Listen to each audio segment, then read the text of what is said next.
Sorry, చూసుకోలేదు. చూసుకోలేదా? ఏంటొదినా, రాత్రి నుంచి చూస్తున్నా. మనిషి ఇక్కడున్నా మనసు మాత్రం ఎక్కడో ఉంది.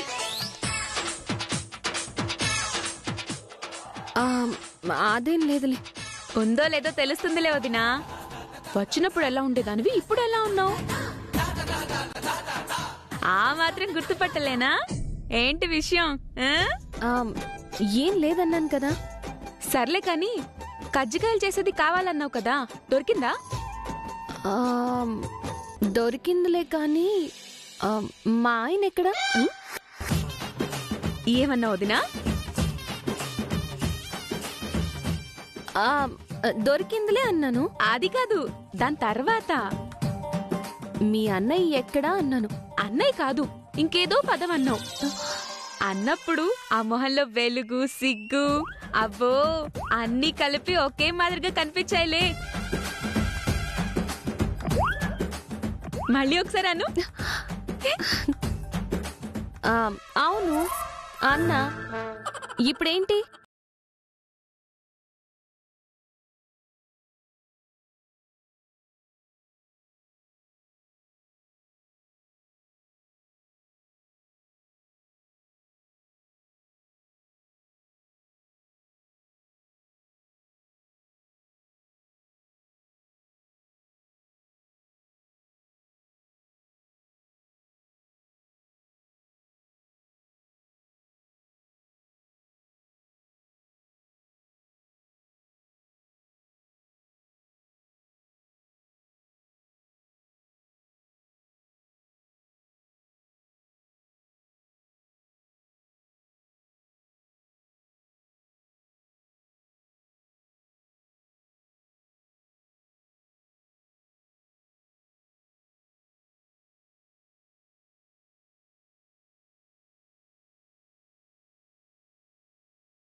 అసలు ఒక మనిషి లోపలికొచ్చిన సంగతి కూడా పట్టించుకోవట్లేదు చూడు.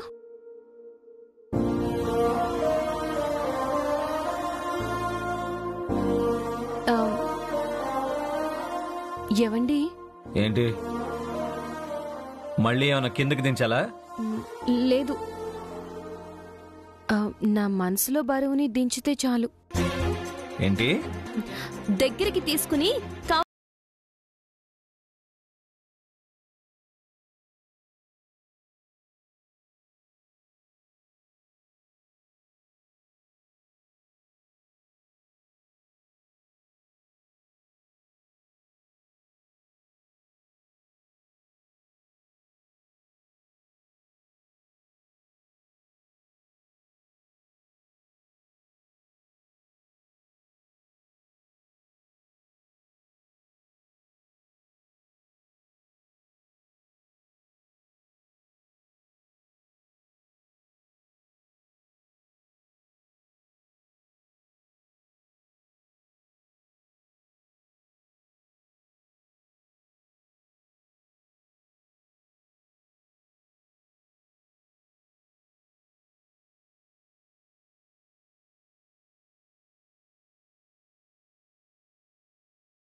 ఓయ్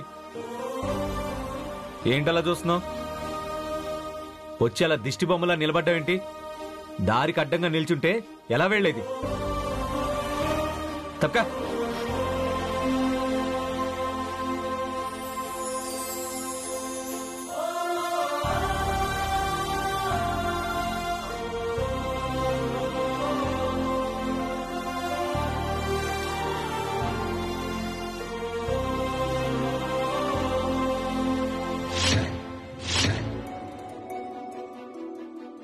నమస్కారం లాయర్ గారు. నమస్కారం అమ్మా.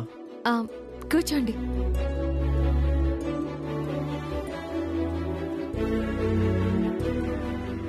ఏంటి లాయర్ గారు? కొన్ని సంతకాలు కావాల్సి వచ్చానమ్మా. శివ ఉన్నాడు కదా? ఉన్నారు లాయర్ గారు. అలాగే విశ్వనాథం గారిని అమ్మాజీ గారిని కూడా పిలవండి. అందరికీ అన్ని విషయాలు క్లియర్గా తెలియాలి. అలాగేనండి. నమస్కారం లాయర్ గారు. నమస్కారం విశ్వనాథం గారు.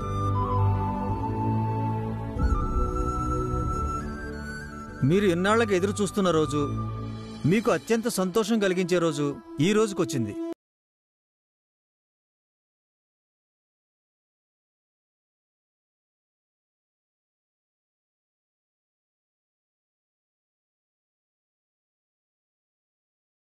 ఈ ఆస్తి మీద అన్ని హక్కులు వస్తాయని చెప్పాను కదా, ఆ రోజు ఇదే. మర్చిపోయారా?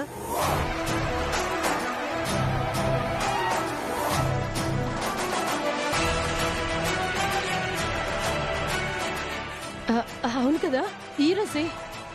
శివ ఎక్కడా? దొరికిందా లేదారా? ఎట్టయినా దాన్ని పట్టుకోవాలా. సర్లే, నేను మళ్ళీ ఫోన్ చేస్తా.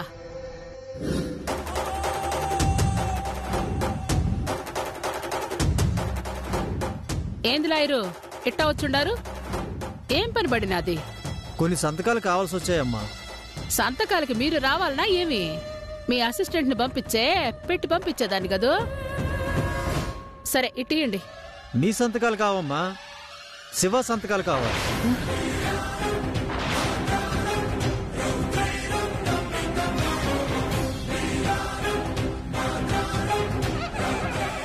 అదేంది లాయరు, ఎప్పుడు నేనే కదా సంతకాలు పెట్టేది, కొత్తగా ఇప్పుడు ఇదేంది? అది ఒకప్పుడు అమ్మాజీ గారు. ఇప్పుడు ఆస్తి అంతా శివ పేరు మీదకి వచ్చింది కదా, ఈ రోజు నుంచి సర్వ హక్కులు ఆయనవే.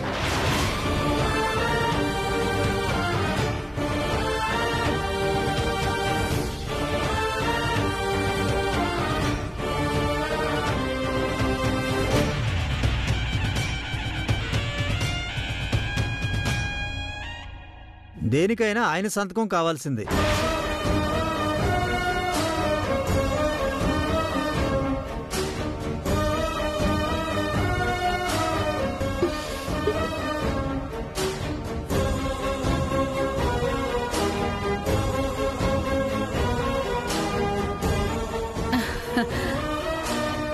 మంచిదే లాయరు. నా సంతకం అయితే ఏంది, నా బిడ్డ సంతకం అయితే ఏంది? అయినా 45 రోజులు గడువు ఉందని చెప్పినారు కదా, ఇంకా అవలేదేమో అనుకున్నాను. పెట్టప్పా. అమ్మా, నాకివన్నీ ఏం తెలియవమ్మా. లాయర్ గారు, అవన్నీ మా అమ్మే చూసుకుంటుంది. ఏ సంతకాలు కావాలన్నా ఆవిడ దగ్గరే తీసుకోండి. అలా తీసుకోవడానికి కుదరదు బాబు. ఇంట్లో ఎవరికి డబ్బులు కావాలన్నా చెక్కు మీద నువ్వే సంతకం చేయాలి.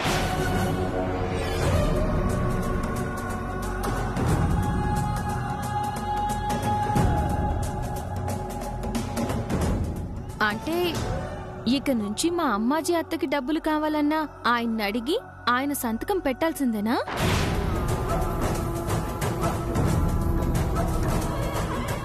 ఆవిడకే కాదమ్మా, నువ్వు ఆయన భార్యవి కదా, నీకు కావాలన్నా కూడా ఆయనే సంతకం పెట్టాలి.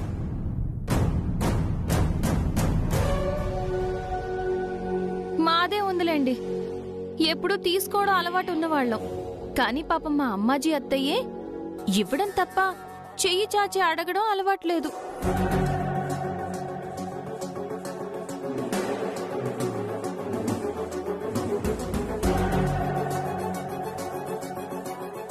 అంటే మీకు ప్రతిసారి అడిగి తీసుకోవడం ఇబ్బందిగా ఉంటుంది కదా అంటున్నాను.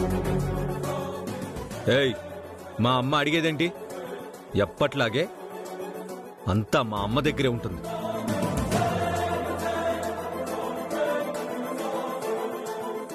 ఉంటుంది శివ, కాదని ఎవరన్నారు?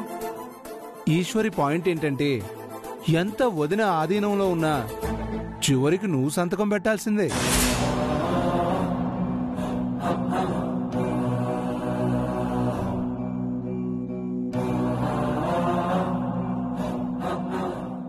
ఇంకా నీకు అర్థమయ్యేలా చెప్పాలంటే, ఇంతకు ముందు అమ్మాజీకి ఎంత కావాలన్నా ఎవ్వరికీ చెప్పాల్సిన అవసరం ఉండేది కాదు. ఏం చేసినా అడిగేవారు ఉండేవారు కాదు. కానీ ఇప్పుడు ఎంత కావాలో నీకు చెప్పాలి. ఎందుకని నువ్వు అడగొచ్చు, నువ్వు అడగవనుకో.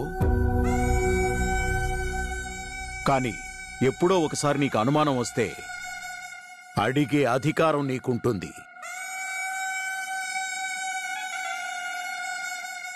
అది అప్పటికి ఇప్పటికీ ఉన్న తేడా. అంతే కదా లాయర్ గారు? అక్షరాలా అంతేనమ్మా. అయినా నాకెందుకప్పా ఇవన్నీ? ఆ రోజే వద్దని చెప్పున్నా, కాని నువ్వే అంతా నీ సొత్తుల్లోనే ఉండాలని తెచ్చి నా కాళ్ళ కాడ పెట్టినావు. అట్నే కాని లాయరు, ఇంకా అంతా నా బిడ్డే చూసుకుంటాడు. కానియండి. పైకలా అంటున్నా లోపల ఎంత కుమిలిపోతున్నావో తెలుస్తుందమ్మాజీ. ఇప్పుడిప్పుడే నాకు మనశ్శాంతి వస్తుంది. ఆస్తి నా కొడుకు చేతికొచ్చినా నువ్వు చెప్పినట్టే చేస్తాడని నాకు తెలుసు.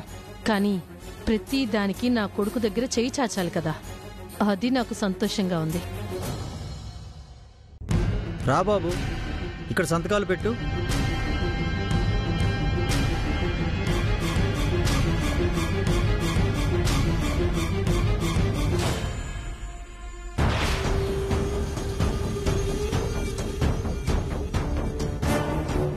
ఏంటి వేలిముద్ర? ఇదేంటి విశ్వనాథం గారు? త్రిపురాంబాదేవి కొడుకు ఇన్ని కోట్ల ఆస్తి వారసుడికి చదువు రాదా?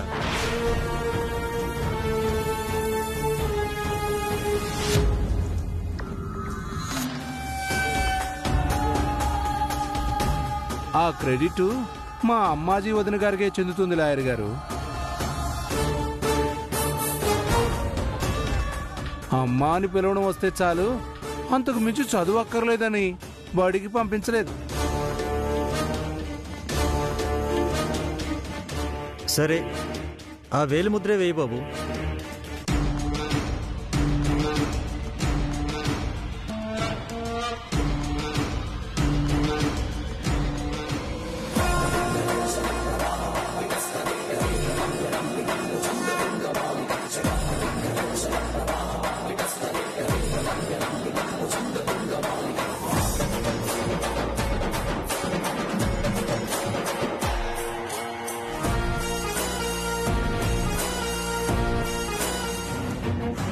నా భర్త చదువుకుంటే ఎక్కడ తెలివి మీరి నీ మాట వినకుండా పోతాడో అని వేలిముద్రగాని చేస్తావు కదమ్మాజీ. నీ మీద నా పోరాటం ఇక్కడితోనే మొదలు పెడతాను. ఆయనకి చదువు నేర్పించి నీ అసలు రూపాన్ని చదవగలిగే తెలివితేటలో ఆయన సొంతమయ్యేలా చేస్తాను. చట్టపరంగా అన్ని ప్రక్రియలు పూర్తయిపోయాయి. ఇక నుంచి ఆస్తి మీద సర్వాధికారాలు నీవే.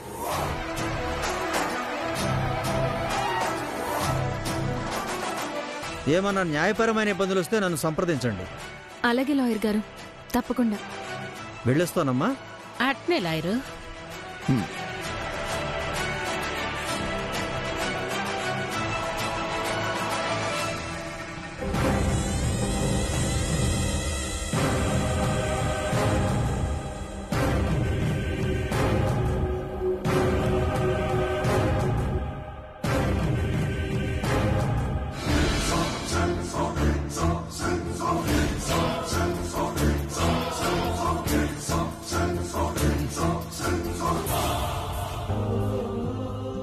అత్తయ్య, ఇప్పుడు సంతోషమేనా? సంతోషమేనమ్మా. ఆస్తి మొత్తం శివాకి చెందాలన్న మా త్రిపురాంబక్క కోరిక ఇప్పటికి తీరింది. ఆస్తి వచ్చినా వాడింకా అమ్మాజీ ఆధీనంలోనే ఉన్నాడు కదా. కావచ్చు మావయ్య గారు, కానీ ఆవిడ ఆధీనంలోంచి బయటపడితే అమ్మాజీకి దిక్కుండదు. మన ప్రయత్నం మనం చేస్తూ ఉంటే ఇలాగే ఏదో ఒక రూపంలో కలిసొస్తాయి. ఆ అవకాశాలను అందుకుని ముందుకు పోవడమే. నాకైతే అన్ని శుభశకునాలే కనిపిస్తున్నాయి అత్తయ్య. ఆయన మన వైపు వచ్చే రోజు ఎంతో దూరంలో లేదనిపిస్తోంది.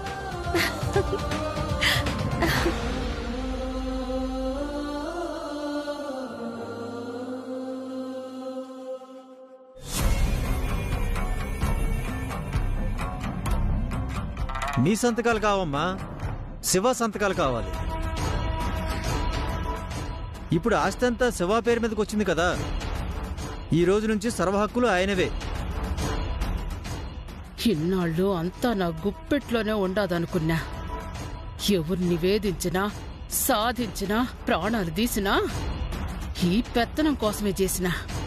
ఇంత చేసి ఇచ్చే ఈరోజు మళ్ళా ఇట్లాంటి గతి పట్టిండాదేవి.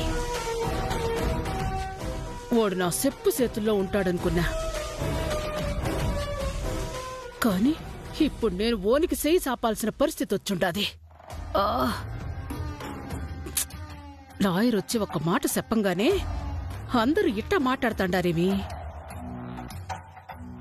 ఒకేళ రేపు నిజంగానే చెయ్యి చాచే పరిస్థితి వస్తే ఎంత హీనంగా సోచ్చారు. ఇట్టాటి బతుకు బతకడం కన్నా సావే మంచిది కదూ.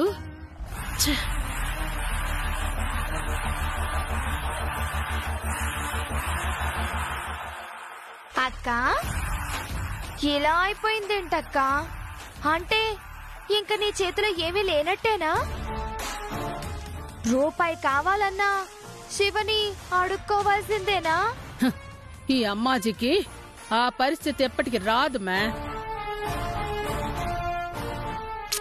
ఊరుకో అక్క, ఏదో బయటికలా అంటున్నావు గాని నీకు శివ కాకపోతే వేరే దిక్కే ఉంది చెప్పు. నీకిప్పుడు డబ్బులు కావాలంటే ఎక్కడి నుంచి వస్తాయి?